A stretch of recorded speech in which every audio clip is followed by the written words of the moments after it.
Ya rekornya mah pernah nemu yang 29 tahun ditinggal. Tapi tadi ada yang 19 tahun ya. Saya izin nanya ke ibu yang ditinggal 19 tahun. Ibu punten, ibu sehat? Ibu masih hidup? Oh iya, tuh kan? Ya. Ibu sudah makan? Ibu terakhir makan kapan? 19 tahun yang lalu. Tadi pagi makan ya. Anak-anak sehat ibu. Di rumah ada pakaian banyak. Nah, Masya Allah. Alhamdulillah. Ibu sehat selalu, makasih ya. Jadi ternyata rezeki itu bukan dari suami, tapi dari pencipta suami. Kalau rezeki dari suami dan sumber rezekinya wafat, ya terus kita gimana bertahan hidup seperti ibu 19 tahun, ada anak-anak, ya Allah. Jangan kebanyakan takut. Ibu tahu salah satu alasan kita masih hidup sampai hari ini? Karena rezeki yang Allah janjikan harus jadi milik kita waktu masih di alam rahim ya, masih di rahim ibu kita masing-masing, itu belum kita terima semua. Kalau ada yang akan selalu mengejar kita selain ajal dan pasti ketemu, itu rezeki. Saya, bapak, ibu dilarang mati sebelum semua rezeki yang Allah udah janjiin nyampe ke kita dulu semuanya. Ini ada kisah nyata. Ada bapak-bapak kecemplung sumur, minta tolong diturunin tali timba. Ibu timba tahu ya? Pasti ya. Kalau saya bilang ke anak-anak bagian alfa yang sekarang masih SD, naon timba aja. Ya iya juga ya, udah pada beda zaman. Berarti saya udah cukup tua juga tahu timba ya. Padahal lahir 91. Nah, naiklah dia. Begitu naik, ditarik pakai timba, naik ke atas, dikasih segelas susu. Nah, begitu udah tenang, baru ditanya, Pak, bapak kenapa bisa jatuh? Nggak tahu ya. Saya peragain ya. Tadi saya berdiri di sini nih. Terus jatuh lagi. Tapi jatuh yang kedua meninggal. Apa coba hikmahnya? Si bapak tadi masih punya rezeki satu gelas susu lagi. Makanya udah nyampe tempat matinya, dia naik dulu tuh ngejemput. Begitu udah kejemput semuanya, selamat mati, silakan. Udah waktunya. Apakah orang yang bunuh diri pasti mati? Belum tentu. Ada orang udah tiduran di rel kereta, Pak. Keretanya lewat, masih hidup itu orang. Ya karena keretanya lewat di rel sebelahnya ya. Bukan karena salah info, karena memang belum waktunya. Waktu di Thailand ada cerita seperti ini. Seorang ibu hamil tua, suaminya selingkuh, sedih. Ada Will namanya, wanita idaman lain. Ya. Lalu dia masuk ke dalam rumah, dia minumin botol yang ada, keminum 2 botol. Gelap. Melek, tahu-tahu di rumah sakit. Yang paling pertama ditanya ke dokter, "Dok, kenapa saya masih hidup?" Dokternya jawab, "Iya bu, larutan yang ibu minum satu mengandung asam, satu mengandung basa, jadi netral." Suruh siapa minumnya 1, 2? Ya jangan diajarin dong ya. Belum waktunya. Ya. Jadi satu, jangan selalu takut dengan yang belum terjadi. Kejadian belum tentu. Mendingan sibuk jadi amal hari ini. Ya. Karena sebetulnya kita pulang bakal, dan di sana kata Nabi akan ada hari di mana dinar dan dirham itu nggak laku lagi. Yang laku apa dong? Amal soleh. Ya. Di dunia ada masalah masih bisa kita beresin pakai duit itu. Bahkan di dalam syariat Islam itu ada yang namanya diyat. Diyat itu contoh ada orang menghilangkan nyawa saudaranya misalkan. Itu si keluarga korban boleh milih tuh, ini pengen dikisos ya dengan hukuman yang sama, dia mati juga, atau milih dia bayar diyat. Tapi harganya memang mahal sekali, cukup untuk bertahan hidup berapa turunan ya. Dan itu benar-benar ada dalam syariat. Di hari itu yang berlaku bukan dinar dan dirham, amal soleh. Orang datang yang pernah dijahatin sama kita, dia nuntut, kita bayar pakai pahalanya.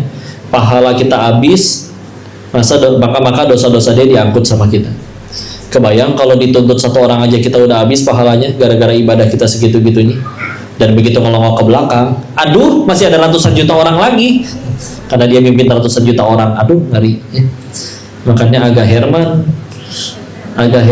ya. Kalau ada orang segitu pengen mimpin, ya, padahal bebannya berat sekali. Ya. Maka Masya Allah, nggak perlu takut istilah, karena kita takut stres kan di otak ya Bu ya, di pikiran. Dulu sebelum otak kita jadi aja, waktu masih rahim kan, di dalam rahim kan waktu masih embrio dulu belum ada otaknya juga ya. Jadi boro-boro bisa mikir, tapi kita udah perlu nutrisi buat tumbuh ya. Waktu kita belum bisa stres aja, dijamin tuh rezekinya. Ibu kita makan jengkol, pete, karedok, semua masuk tuh melalui plasenta, tumbuh si bayi. Kan pertanyaannya sederhana, itu janin yang keluar nyari rezeki atau rezeki yang datengin janin? Rezeki yang datengin janin. Karena kadang saya suka diingetin dulu, kamu udah gede, bisa kerja, bisa sholat, bisa sujud sama Tuhanmu, segitu ragunya sama Allah. Aneh ya. Di luar detik ini juga ada nggak yang sekarang sedang bermaksiat? Pasti ada. Itu yang lagi maksiat, dia tetap dapat rezekinya. Rezekinya dari siapa? Terus kita yang udah nurut sama Allah, Allah malah jadi koret gitu ke kita, pelit. Sedangkan yang di luar jelas-jelas gak nurut aja tetap dapat rezeki ya. Nggak mungkin, nggak masuk akal, nggak habis fikri di luar Naila gitu katanya, bahasa anak zaman sekarang katanya begitu ya. Lah tenang, lahir si bayi nggak punya ASI, si ibunya nggak ada ASI, Allah ciptain sapi, betul? Iya. Kau pernah kajian di pabrik susu? Saya tanya, ini di mana ladang sapinya nyediain susu se-Indonesia? Ternyata dijawab, oh ada dari New Zealand. Ya Allah, jauh tuh. Coba hitung jarak bayi sampai empengnya, dotnya tuh, dan hitung jarak sapi sampai ke si bayi, jauhan si sapi. Pertanyaannya, itu sapi yang datengin bayi, bayi yang datengin sapi, atau sapi yang datengin bayi? Bukan sapinya Bu, tapi bukan susunya, air susunya. Susunya makan ngegantung di sapinya. Digocek. Astagfirullah, si kokong ngegocek orang tua ya Allah. Maaf ya Bu ya. Ya. Biar fokus ya Bu. Makanya itulah yang membuat kita nggak boleh menikah dengan sapi, betul? Kenapa? Ya karena beda spesies Bu, saudara sepersusuan ya. Sapi makannya apa? Rumput, jadi susu tuh. Iya sih, ada yang jadi kotoran juga, tapi jadi susu tuh lagi. Coba kita makan rumput, pahit ya. Boro-boro jadi susu ya. Masya Allah. Diaturin, jangan takut terus. Apa tadi ciri yang kedua? Selalu menyesali yang sudah terjadi, udah lewat. Apa orang nonton bola, besoknya masih diomongin, harusnya nendangnya ke kiri, gimana harusnya, udah lewat, nggak bisa berubah ya. Si serunya diomongin ya. Kalau kita bahas sejarah ngambil hikmah ya, supaya kita punya pelajaran ke depannya ya kan. Tapi kadang ada orang nonton bola udah lewat ya, udah gimana, nggak bisa diulangi waktu. Sampai ada yang berkata, kok ya Bu, lihat generasi bapak itu, kenapa Bu? Keren. Emang kenapa Bu kalau bapak itu keren? Iya kok, andai aja 40 tahun yang lalu ibu terima cinta dia. Itu Bu, udah 40 tahun. Move on Bu, move on. Tapi dia sekarang jadi suami yang baik, tahu kok. Ya dia jadi suami yang baik bisa jadi karena nikahnya nggak sama ibu. Coba jadi sama ibu belum tentu baik dia. Dan kita suka dengar kan, di balik suami yang hebat ada istri yang luar biasa. Ya kan dulu ibu minta yang terbaik, tahu-tahu nggak jadi sama dia. Udahlah, move on, tenang. Tapi dia punya ini dan itu. Sesuatu jadi kebaikan tuh standarnya satu, yaitu bikin kita tambah dekat sama Allah atau enggak. Teman mana yang paling baik? Bukan yang selalu traktir, bukan yang selalu bela meskipun jelas-jelas kita salah, tapi teman yang baik yang semenjak kenal dia bikin kita banyak ingat Allah. Mungkin dia nggak selucu yang lain, mungkin dia lebih bawel karena ngajakin ngaji lagi, ngajakin sholat lagi. Tapi itulah yang baik. Kerjaan mana yang paling baik? Bukan yang paling gede gaji dan fasilitasnya, tapi yang semenjak kerja di situ tambah banyak sujudnya sama Allah. Ya, istilah. Kalau sekedar duitnya banyak jadi koruptor, tapi hancur di hadapan Allah. Kalau misalkan syarat ke surga harus punya duit berapa miliar dulu, udah habis kita di booking duluan sama koruptor. Tapi ternyata syarat ke surga bukan itu. Ya. Jadi tenang. Sampai ini pernah kejadian nyata. Ibu-ibu naik ojek online, begitu nyampe langsung, nih ya bintang 1. Astagfirullah bu, saya dosa apa? Jemput tepat waktu, nyampe tepat waktu, bawa juga nggak ugal-ugalan. Helm 2 ya bu ya. Ibu pakai yang baru, saya pakai yang bau. Masa bintang 1 sih bu?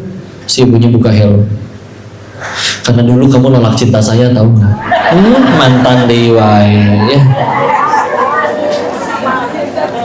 Move on bu, move on. Udah ya. Orang macam-macam bu. Sekarang Muji juga bisa jadi ada maunya. Ibu kok terlihat muda sekali, awet muda. Oh beres ya. Usianya berapa sih bu? Kok awet muda? Si Koko bisa aja. Ibu udah 62 tahu kok. Masa sih? Kok kayak 61,5 ya? Ya Allah, setengah tahun ya Ibu Ji. Kenapa nanti? Udah langsung tanya aja kalau ada yang ngomong gitu, kamu mau minjem duit berapa? Capek ya bu mulut orang ya bu ya. Makanya alhamdulillah surga kita nggak di mulut orang. Kalau surga di mulut orang, aduh pegel. Pengen selalu kelihatan langsing, nanti tiap foto tahan nafas, pegel. Itu menjiwai ya ketawanya ya. Nanti berhasil kelihatan langsing, mukanya biru, ngap. Udahlah, bu, saya boleh tanya nggak? Ibu-ibu tuh kenapa kalau foto nggak bisa 1 kali? Hah? Sekali kok sekali, anggar 3 kali. Belum timernya 10 detik. Aduh ya, biar dipilih ya. Saya tanya ya bu ya, ini foto 10 orang nih, yang 9 udah cantik, tapi ibu merem sendiri, diulang mau? Gitu. Yang penting muka sendiri ternyata. Oke. Cik lah diulang. Foto temannya sama, kameranya sama, yang moto sama. Saya masuk ke kasihan sama yang motoin. Coba permintaannya tuh udah aneh. Mas tolong jangan gendut ya. Kumaha lu? Kan yang makan banyak ibu, masa sering diomelin? Licik orang teh ampun. Ya. Beres foto. Berhasil foto. Sekarang ke Bali. Yang 9 perem, ibu cantik sendiri. Itu kan yang diupdate status.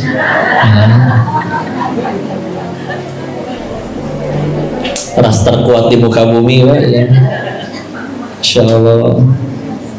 Kalau udah lagi gini pengen selfie, nggak bisa dientar-entar. Entar ya bu, entar nggak bisa. Kereta lewat ke keretanya suruh minggir itu, ya. Nggak lah ini hiperbola, ya. Maka alhamdulillah ya, panjang umur itu nikmat karena kita bisa beramal. Karena sekali lagi satu-satunya aset kita untuk pulang ke hadapan Allah yang bisa diubah tadi jadi pahala cuman waktu ya. Kok harta bisa jadi pahala loh? Kalau Allah nggak ngizinin dia sempat sedekah, nggak sempat jadi pahala berarti. Ilmu bisa jadi pahala loh kok, dia ngajarin orang. Kalau Allah nggak ngizinin dia sempat ngajar, nggak sempat jadi pahala berarti. Makanya aslinya aset kita yang paling berharga untuk diubah jadi bekal pulang ke sana jadi pahala waktu. Nah setiap tahun yang kita ngerayain panjang umur orang, iya sih umurnya menambah, tapi kan punten itu sekaligus juga kuotanya makin sedikit ya. Nanti lama-lama akan mulai meninggalkan sesuatu, mulai meninggalkan dosa. Ninggalin dosa lagi, ada yang benar-benar karena tobat, ada yang karena emang badannya udah nggak bisa, badannya emang udah nggak bisa maksiat lagi ya.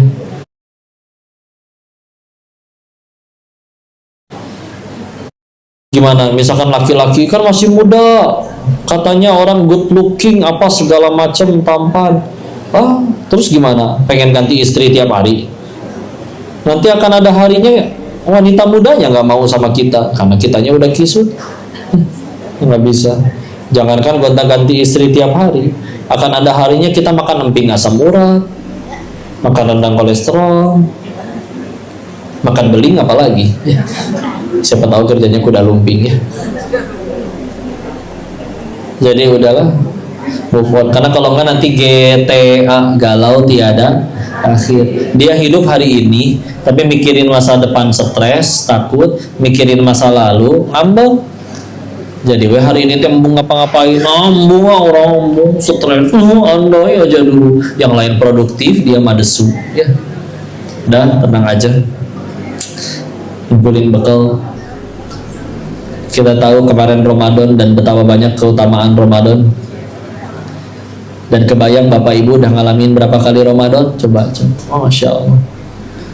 Ingat gak itu ceritanya sahabat Nabi Tolha bin Ubaidillah? Bercerita tentang ada dua orang yang masuk Islamnya barengan, amalannya sama, yang beda cuma waktu wafatnya. Yang satu terluka di medan perang, wafat syahid husnul khotimah. Yang kedua di kasur hangatnya, 1 tahun lebih lama hidupnya. Suatu ketika sahabat Nabi ini, Tolha ini, mimpi ngelihat bahwa dua sahabat tadi dipanggil masuk ke dalam surga. Tapi yang dipanggil masuk duluan ternyata yang hidup 1 tahun lebih lama, yang meninggalnya di kasur hangat, bukan yang tadi terluka di medan perang. Heran beliau ketika bangun, nanya ke Nabi, kok bisa-bisanya kesusul ya? Padahal kan itu syahid husnul khotimah, terluka di medan perang, wafat. Kenapa bisa kesusul? Nabi jawab kayak gini, apa yang membuatmu heran? Bukankah engkau tahu dia sempat hidup 1 tahun lebih lama, maka dia sempat bertemu Ramadan dan dia beribadah di bulan Ramadan. Itu yang membuat justru kebayang kita disuruh megang senjata ngebela agama ke Palestina. Aduh, nggak bisa megang senjata juga, berani juga belum tentu. Tapi coba sok, udah berapa kali kita Ramadan. Dan kalau ada yang benar-benar maksimal itu Ramadannya ibadah, ya, maka masya